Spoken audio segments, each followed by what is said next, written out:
Donc, j'ai voulu qu'on partage ensemble sur un certain nombre de choses que vous connaissez, que vous faites même peut-être, mais vous parfois chaque geste vous n'arrivez pas à mettre un nom dessus. Peut-être au cours de nos échanges, on pourra savoir ce que c'est, parce qu'il n'y a pas de magie. C'est des gestes qu'on peut poser au quotidien, ou alors qu'on pose même déjà au quotidien. Il suffit tout simplement d'y croire. Parce que ces enfants-là, quand on les prend en charge, quand on les suit, peut-être qu'il ne le fera pas aujourd'hui, ou demain, ou après-demain. Mais il le fera que dans 1 mois, ou dans 2 mois. Le but, c'est qu'il avance étape par étape. Étape par étape. Ils ne sont pas réfléchis comme les autres enfants. Mais ils le sont. Ne pensez pas que ces enfants ne comprennent rien, ces enfants ne peuvent rien. Non. Ces enfants sont capables de beaucoup de choses. Un outil n'est jamais égal à un autre. Il y en a qui sont très rapides dans l'acquisition des connaissances. Et il y en a qui sont très lents. Et il faut patienter. C'est un concours de patience que j'appelle chacun de nous à voir. Alors, l'autisme, comme vous le savez, ce n'est pas un handicap où vous allez trouver l'enfant couché. Bien que c'est depuis 15 jours qu'il ne se lève pas. C'est depuis 10 jours qu'il ne va pas à l'école parce qu'il est alité. Un enfant autiste, c'est comme vous et moi. C'est-à-dire qu'il y a d'abord un organisme. Un enfant autiste peut avoir mal à la tête. Il faut le soigner comme on se soigne normalement. Un enfant autiste peut avoir mal au ventre, comme tous les enfants. Un enfant autiste peut avoir n'importe quel mal que nous avons. Donc, on doit d'abord le considérer comme un être humain avant de le considérer comme un enfant autiste. Mais il faut tout simplement savoir déceler ses mots. Est-ce que quand il crie, ce cri-là est juste assimilable à son autisme? Parfois non. Il crie parce qu'il a fait mal quelque part. Et il faut donc voir de quoi souffre-t-il. Vous qui êtes avec lui tous les jours, vous avez des habitudes, il ne va pas l'exprimer comme peut-être on peut dire son grand. Il y a des gestes, il y a des choses, vous passez par des imaginations, ainsi de suite. Dans les pays développés, il y a des gens qui font la douleur. C'est-à-dire qu'ils le passent aux examens et ils découvrent qu'il a peut-être qu'il souffre d'autisme. C'est pour cela qu'il ne dort pas. Il a toujours mal, mais il ne peut pas dire qu'il a mal à l'oreille. Et d'où la nécessité de l'amener à l'hôpital, de lui passer des examens pour dire au docteur que cet enfant, depuis quand il ne dort pas. Et on va donc se mettre tout en se disant qu'il est autiste. Et comme on sait qu'il ne peut pas exprimer, il ne peut pas s'exprimer, le médecin va donc passer des examens et voir ce qu'il y a lieu de faire. Les oreilles, les yeux, le ventre, ainsi de suite. Et c'est par là qu'on peut décrire de quoi il faut. Alors, comme je vous l'ai dit, je viens de l'écrire tantôt, c'est un enfant qui n'est pas touché pour dire qu'il est autiste, parce qu'il est autiste, il est couché, alité pendant des jours et des jours. Non. On souffre, qu'est-ce que l'enfant souffre de quoi? C'est des comportements. Que nous tous là, chacun de nous a un comportement. Nous avons des comportements. Mais pourquoi on dit que cet enfant est autiste? Parce que le comportement qu'il a est inadapté. Comment voir comment le comportement, que ce comportement est inadapté? Et à partir de là, parce que tous les comportements, nous tous, nous faisons un geste, on peut faire des gestes de la tête pour exprimer quelque chose. Parce que chaque comportement a une fonction. Chaque comportement a une forme. Il y a la forme du comportement et il y a la fonction du comportement. Par exemple, quand je pointe du doigt, je peux pointer du doigt pour désigner quelqu'un. Je peux également pointer du doigt pour demander, pour exprimer une demande. Je veux telle chose. Donc, voilà donc un comportement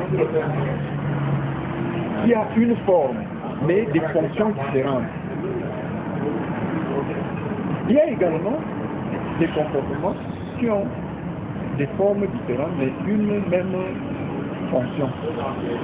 Dès lors que vous avez déjà remarqué ça, vous savez que nous tous, nous avons des méthodes de comportement, mais toutefois, le comportement des autres est inadapté. Le comportement des autres est inadapté tout simplement parce que moi, je peux poser la main comme ça, de une façon bonne. Généralement, c'est ma façon de rester quand je suis concentré. Bon, je ne vais pas le faire éternellement. Mais vous verrez que l'enfant aussi, lui, va le faire de manière peut-être répétitive ou bien de façon anormale. D'où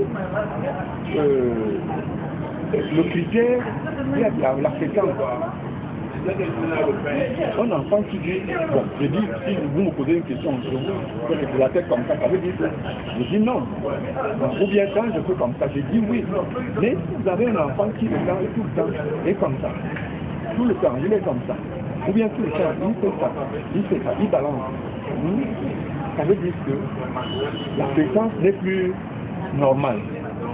Et c'est un comportement, on peut juger ce comportement inadapté. Bon.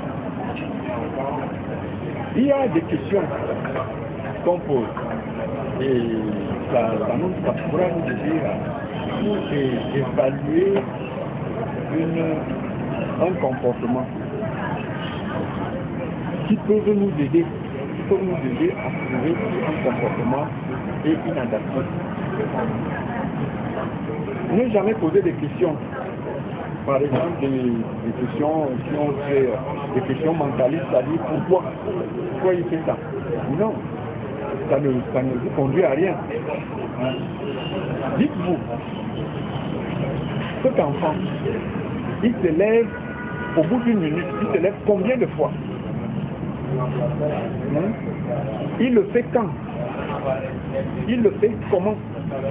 Et il le fait où? C'est à partir de là que vous pouvez de façon claire établir que ce comportement est inadapté. Si chaque fois qu'il y a un étranger qui arrive, l'enfant se met à crier, vous pouvez dire que chaque fois qu'un étranger arrive à la maison, il se met à crier. C'est plus facile comme ça. On ne sait pas pourquoi il crie. Parce que dire pourquoi il crie, on ne peut pas dire. Est-ce qu'il déteste les étrangers? Est-ce qu'il y a un autre sentiment? On ne peut pas le dire. Mais la seule donnée qu'on peut avoir ici, c'est que chaque fois qu'il voit une nouvelle taxe, qu'il émet des cris. Là, c'est facile à définir. Pendant combien de temps il crie? Pendant combien de temps? On peut facilement dire qu'il crie tant que l'étranger est là. Ou bien au bout de 10 minutes, les cris cessent.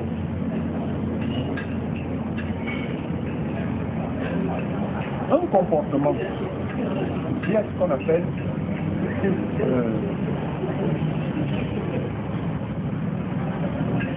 un comportement répondant et les comportements opérants. Exemple, lorsqu'un enfant tombe, il pleure. Mais s'il constate que dès qu'il est tombé, vous vous êtes précipité vers lui, vous l'avez pris dans vos bras et vous le câlinez et tout. Donc, pour que je sois vraiment câliné, il suffit que voilà. Et là, quand il va encore tomber, parfois même quand il n'a pas eu mal, il se met à pleurer. Là, le comportement devient opérant. Pour estomper ce comportement inadapté, anormal, qui devient anormal, qu'est-ce qu'il faut faire?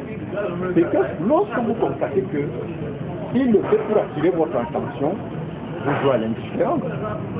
Tout simplement. C'est-à-dire que quand vous constatez que c'est pour attirer votre attention, il tombe, il se met à pleurer, vous ne le regardez pas. Vous allez voir qu'il va se taire tout seul. Il se taira tout seul. Et vous avez déjà mis fin à un comportement qui aurait pu grandir au fur et à mesure que vous le preniez dans vos bras, et ainsi de suite.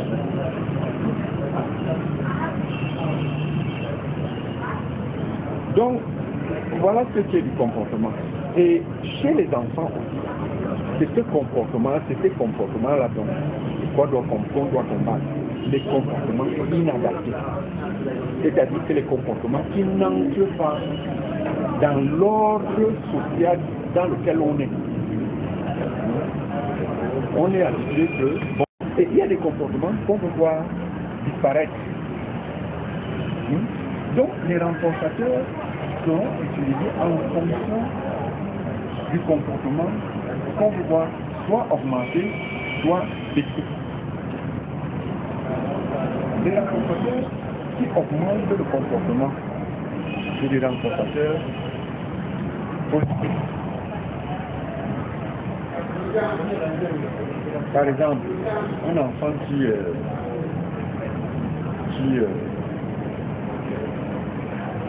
pose un acte positif, vous lui donnez le chocolat comme on vient de dire, c'est positif.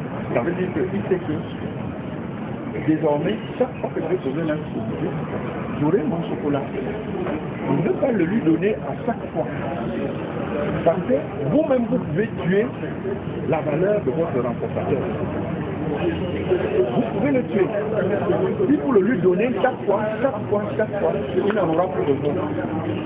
Et là, vous avez tué votre renforçateur. Il faut garder le renforçateur. Vraiment, je peux dire aux frères, quand vous avez un renforçateur, un objet par lequel vous pouvez le tenir, gardez-le, essayez de cultiver tous les mystères possibles autour de ce renforçateur-là. Maintenant, il y a des renforçateurs qui laissent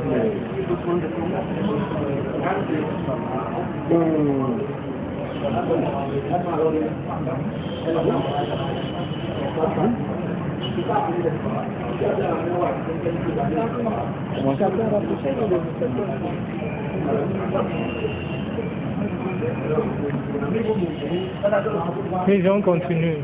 Renforçateurs négatifs. Donc les renforçateurs négatifs, c'est quoi? C'est tout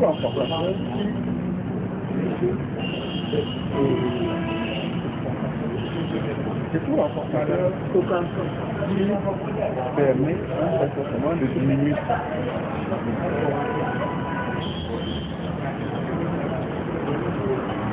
Et là-dedans, qu'est-ce qu'on va voir?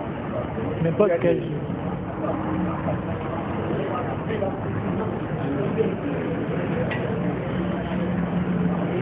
Négatif. En fait, ça c'est même pas des renforçateurs négatifs. Parce que il y a parmi les, j'ai oublié de vous dire, parmi les renforçateurs qui augmentent les comportements, il y a les renforçateurs positifs et il y a les renforçateurs négatifs. Les renforçateurs positifs, c'est quand on agite, on lui donne un stimulus comme le chocolat et ainsi de suite, ou bien des choses qu'il aime. Par contre, le renforçateur négatif, c'est le retrait de quelque chose d'agréable. Ou alors des renforçateurs aversifs, ceux qui n'aiment pas. Oui. Un enfant, il se met à pleurer parce que il n'aime pas manger particulièrement quelque chose. Dès que vous retirez ça, il se casse. La mise en écart. Oui. La mise en écart, voilà. Vous le retirez. Donc ça, c'est renforçateur positif et négatif pour augmenter le comportement. La punition pour diminuer. Quand on parle de punition ici, ce n'est pas la punition, on va se mettre à genoux, non. C'est quelque chose qu'on utilise très rarement, voilà, parce qu'il y a confusion. Voilà, il y a confusion. Donc, dès lors que vous avez, parce que ça ne se passe pas comme ça au Twitter, vous-même vous asseyez, bon, je peux dire, vous faites votre propre étude, vos propres recherches, pour avoir un protocole pour tel comportement que vous voulez combattre. pour quel comportement que vous voulez voir disparaître. Vous vous asseyez, vous concevez tout un protocole de traitement. Appelons ça comme ça, traitement. C'est-à-dire que vous vous dites, cet enfant, tout le temps, aime aller, je sais pas, soit il saute tout le temps, il saute, il n'arrête pas. Et vous commencez à concevoir comment faire pour qu'il s'asseye pendant une minute. Vous commencez par une minute. C'est comme ça que vous allez progressivement monter la durée. Et ainsi de suite, parvenir à ce qu'il s'asseye. Quand il est assis, vous l'occupez. Parce que généralement, ce que l'enfant là, c'est une activité qui fait que les comportements, parfois quand ce comportement disparaît, un autre apparaît. Quand ce comportement disparaît, un autre apparaît. Et finalement, vous combattez celui-là, l'autre renaît. Donc, pour la nécessité, dès lors que ce comportement finit, il faut les occuper, il faut savoir donc les occuper. Et des occupations utiles. Manipuler des objets utiles, c'est-à-dire des jouets, pour certains éducatifs. Certains jouets éducatifs, c'est-à-dire le cube, il manipule le cube et ainsi de suite. Au lieu qu'il passe tout le temps à faire se mettre comme ça, vous lui donnez ce cube, il le manipule. Et en le manipulant, ce sera utile pour lui. Il gagne quelque chose. Voilà.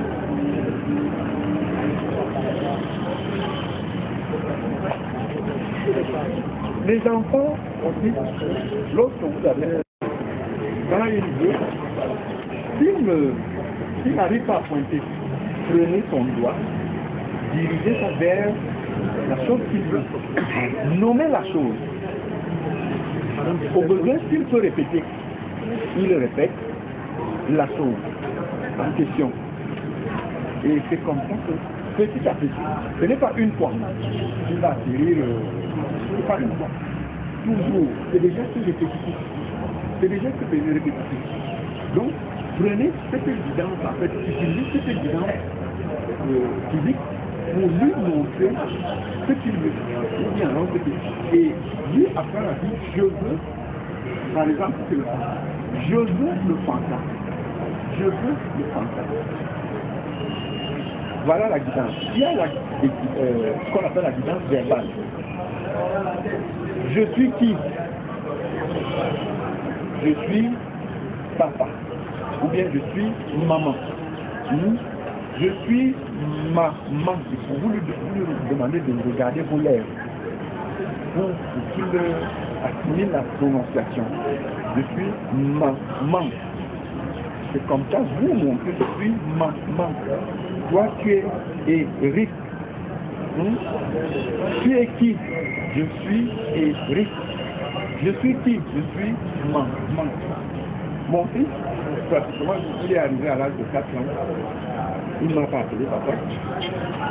Ça va m'en parler. Ça va m'en parler. Non. Des journaux que je dis qu'il ne m'a pas appelé, il m'a appelé. Vous imaginez, vous faites un enfant, vous voulez bien être père et tout, mais vous constatez que 1 an, 2 ans, vous voyez que l'enfant, il veut parler, mais il n'y arrive pas. Vous soufflez à sa place, vous voulez vous mettre à sa place pour qu'il vous sorte un mot. C'est très tard, on nous a dit, non, a dit, papa. À ce moment-là, on a commencé à dire, moi, je suis papa. Ça, c'est maman. Ça, c'est ton frère, Emery. Ça, c'est comme ça. Ce n'est que comme ça qu'il a commencé à dire, bon. Et qu'est-ce que nous, on a utilisé? On a utilisé les pictogrammes. C'est aussi très important. Les pictogrammes, si vous allez sur Internet, vous cherchez les pictogrammes, où quelqu'un dit merci, merci, c'est quelqu'un avec la main sur le cœur. Bonjour, vous voyez vraiment 2 mains. On les a découpés. On a découpé. Il y a également je veux de l'eau. On a, dans un premier temps, on a affiché ça au mur.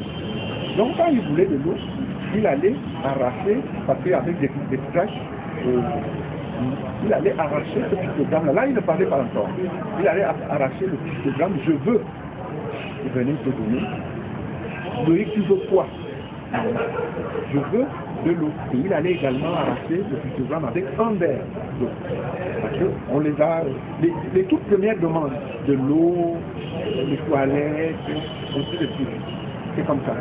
Et après, quand il venait te remettre le pictogramme, il disait, je veux de l'eau. Tu mettais les deux ensemble. Je veux de l'eau. Petit à petit, on a commencé à abandonner les pictogrammes jusqu'à ce que les pictogrammes disparaissent. Là, lui-même, quand il veut de l'eau, il vient te dire, je veux de l'eau. Bon, on a déjà dépassé je veux de l'eau parce que lui-même peut déjà aller au frigo, il ouvre le frigo, il prend de l'eau et il boit. Par contre, il y a certaines choses où on lui demande encore de mettre des demandes. Il faut demander. Donc, ces choses-là, on ne les met pas parce que, comme il est assez fort physiquement, il peut même grimper. Il grimpe, il va, il cherche, il se sert lui-même, sans te demander. Oh, il n'aura pas gagné en ce moment-là. Donc, c'est lorsqu'il va chercher.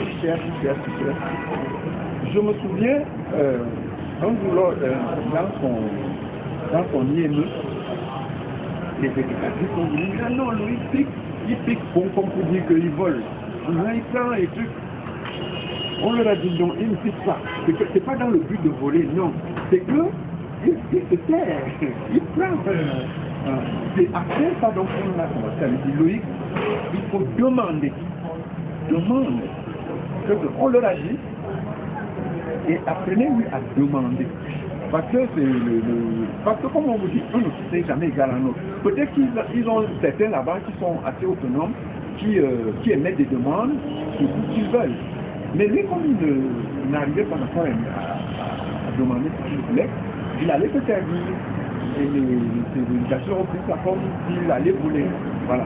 Donc on le leur a dit, ils ont commencé à lui dire non. Loïc, il faut demander. Quand tu prends quelque chose, tu demandes. Donc quand il se dirige vers quelque chose qu'il veut peut-être prendre, on lui dit non, tu attends, tu demandes. Et là on lui dit, je veux telle chose. Et là, on lui permet, on lui autorise d'aller prendre la chose en question. Et là, il sait que, donc quand je demande, on peut m'autoriser à aller prendre. Si ce n'est pas bon, si c'est quelque chose qui peut le mettre en danger, dites non. Dites non, et il va aussi comprendre que ça là, j'ai pas le droit.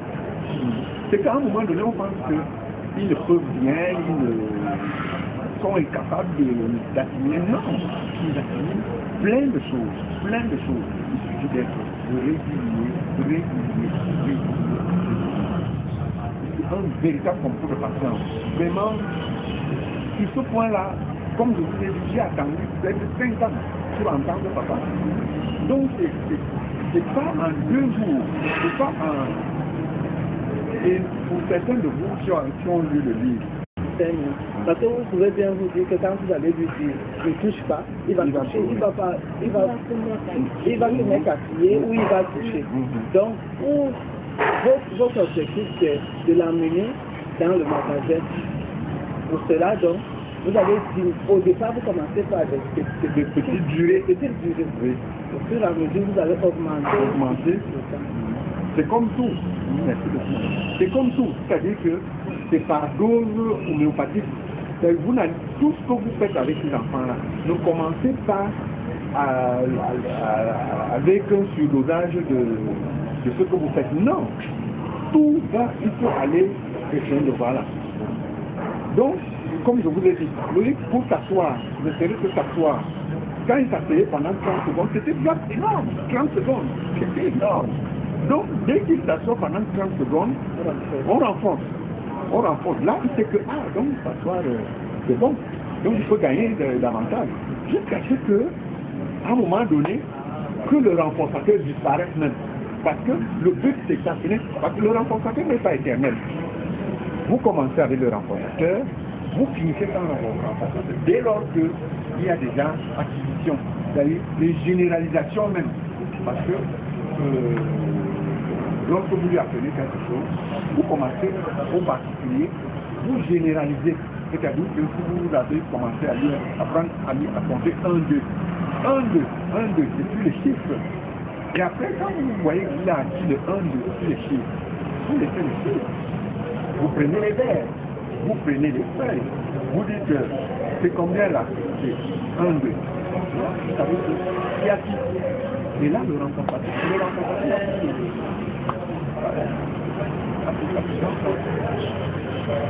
donc, c'est comme je vous dis, vraiment, c'est une imagination de tout un chacun. Ce n'est pas qu'il y a un outil de choses standards. On essaye des choses, on essaye, pourvu que ça marche. Et généralement, ça marche. Parce que c'est des enfants qui sont capables d'apprendre. Ils sont capables d'apprendre. Loïc, maintenant, il dit. Loïc, c'est compter. Loïc, quand on se balade comme ça, là, il voit les panneaux publicitaires, il lit. À la télé, une publicité passe, il lit. Il y a même des choses que moi, je ne connais pas. Mais, de temps en temps, j'entends dire quelque chose, bon, c'est vrai, il s'exprime peut-être pas très bien. Quand je demande à son frère, je demande qu'il parle de quoi là? Il dit que les gâteaux Oreo. Il dit, ah, ok.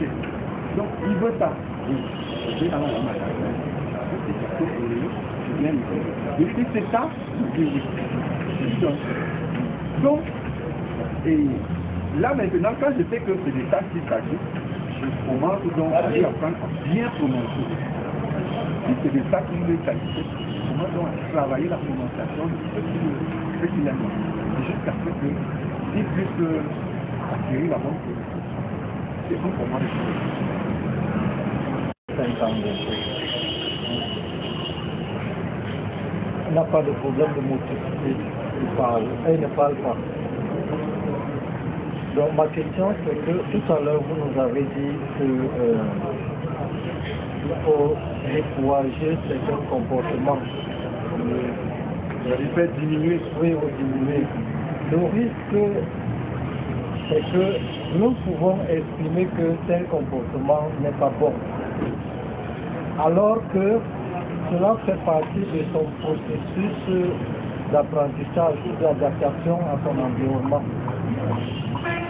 Je prends un exemple. Mon fils, il a une manière, il se place à l'intérieur. Il vient à la fenêtre, il lance les choses par la fenêtre. Ou alors, il fait disparaître des choses à travers des trous. Donc, avant, moi ne comprenais pas ça nous énervait pourquoi il fait ça. Il fait disparaître plein de choses à la maison. Donc, on a eu la chance d'avoir une psychologue française l'année dernière. On lui a posé la question, elle nous a dit, en fait, il est en train d'apprendre le dedans dehors. Il apprend le dedans dehors. Quand il fait sortir un objet, et quand au salon par la fenêtre, il se rend compte qu'il y a un dedans et il y a un dehors. Donc il est curieux, ça le rend curieux. Donc c'est pas mon problème. Ça veut dire que il faut qu'on soit vraiment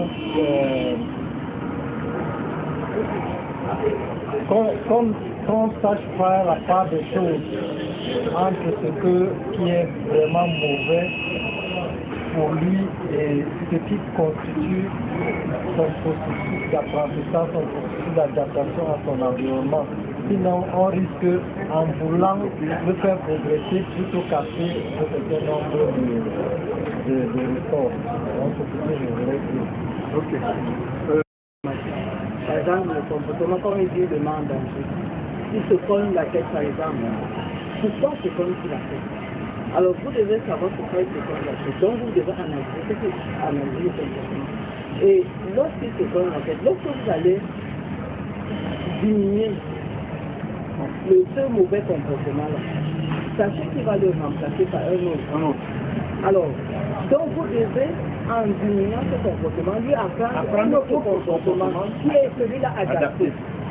Parce que n'importe comment, il va, si ce comportement, si ce qu'on est la tête, par exemple, ça pour solution de le calmer, voilà. Si vous faites diminuer ce comportement-là, il va le remplacer par un autre. Est-ce que celui-là sera adapté? Donc, tout ça rentre en compte. Ne jamais le laisser dans le vide. Jamais.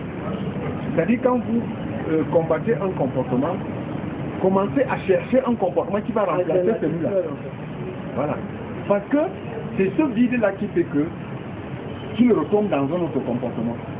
Inadapté. Plus voilà, que le premier. Donc, cherchez toujours. C'est pour cela que ces enfants-là, madame vient de le dire, c'est-à-dire que c'est des... Ils sont parfois pleins d'énergie. Il se met à sauter, il n'est jamais fatigué. Quand vous allez donc lui demander, assois-toi. Il s'assoit, il croise les bras, il ne va pas croiser les bras. Il va commencer peut-être à faire ça et continuellement. Dès qu'il s'assoit, donnez-lui quelque chose. S'il aime, s'il a peut-être les jeux vous lui donnez un appareil, il se met à manipuler. Pourvu que ce ne soit pas aussi problématique, parce que s'il devient accro, ce sera notre problème. Donc vous lui donnez un truc dans la mesure du temps où vous voulez qu'il soit calme, pour qu'il essaie de mettre de côté le comportement problématique. Parce que si vous le laissez bras croisés, non, il va se mettre à faire autre chose. Quand on se couchait, on faisait comme lui, il préférait se lever. Voilà. C'est comme ça. Donc, et vous voyez qu'à un moment donné, ça a disparu. Ça a disparu. C'est comme ça. Donc, finalement, c'est un jeu. C'est un jeu où on joue avec ces enfants-là. Et on les aide de donc, il n'y a pas assez de courage. Il n'y a vraiment pas assez de courage. Il y a toujours quelque chose à faire. Quand un comportement vous dépasse, bon, peut-être les premiers jours, parce que vous n'avez pas encore la solution, mais réfléchissez, comment vous faites sans toutefois le bousculer jusqu'à vous. Et après, il y a toujours une petite solution. Si ce n'est pas de vous, ça peut être de quelqu'un que vous connaissez, ou bien sur Otifac, sur le site Otifac, il y a un forum de discussion. Quand vous avez un problème, vous posez votre problème. Le parent qui, lui, va trouver une solution va vous répondre. Vous attendez peut-être pas quand même ça en fait. Voilà, moi je vous réponds. Mais ici, ce sera entre nous, c'est-à-dire qu'on en parle, malheureusement, je ne sais pas comment ça se passe sur Internet ici. Si les gens peuvent facilement aller sur Internet, discuter, les formes de discussion, et tout de suite. Voilà. Ou bien entre nous, entre membres du PAC, quand un parent a un problème, il le met sur la table. Peut-être que quelqu'un d'autre a une solution ou bien a déjà vécu la même chose. Et c'est comme ça que les distances se font. Oui.